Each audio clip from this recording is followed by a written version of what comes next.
જ્યારે આપણા ઘરના વડીલો આસ્થા ચેનલ ચાલુ કરે એટલે યંગસ્ટર સીધા ઊભા થઈને રૂમની અંદર જતા રહે અને એ લોકોને કથાઓમાં બહુ રસ હોતો નથી. પણ મને ખબર છે ત્યાં સુધી તમે જો યંગ એજમાં કથાઓ સાંભળો તો એનું મહત્વ કંઈ અલગ હતું. કથાને સમજતા નથી. આપણા મગજમાં એક એવી મેન્ટાલિટી બની ગઈ છે કે કથા એટલે માત્ર વાર્તાઓ, કે ભગવાન શ્રી રામ કે ભગવાન શ્રી કૃષ્ણ આ પૃથ્વીલોક પર આવ્યા ને શું કરીને ગયા, બસ એટલું.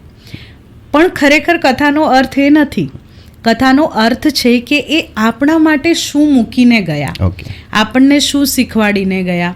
આજે આપણે ભગવાન શ્રી રામને જોઈએ તો ઘણા બધા લોકોને તમે કમેન્ટ કરતા સાંભળતા હશો કે ભાઈ શ્રી રામ જેવું તો ના થવાય, કારણ કે શ્રી રામ એ શ્રી રામ હતા, એમના જેવી મર્યાદાનું પાલન ના થાય. હું એમ કહું છું કે એટલું બધું ના શીખશો, પણ ખાલી એટલું શ્રી રામ પાસેથી શીખો કે શ્રી રામના જીવનમાં કંઈ પણ પ્લાનિંગ સાથે નથી થયું. શ્રી રામ આનંદથી જીવી રહ્યા હતા અને અચાનક એક રાતની અંદર આખું જીવન પરિવર્તિત થઈ ગયું.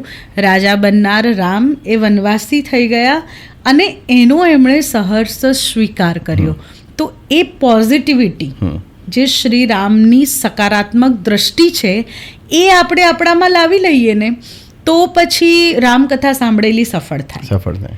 અને એ રામકથામાં દરેક જગ્યાએ જ્યારે શ્રી રામ પર મુસીબત આવે અને તે સમયે કઈ રીતે એના સાથે ડીલ કરે છે, કઈ રીતે એને હેન્ડલ કરે છે એ સિચ્યુએશનને, આ બધું જાણવું જરૂરી છે.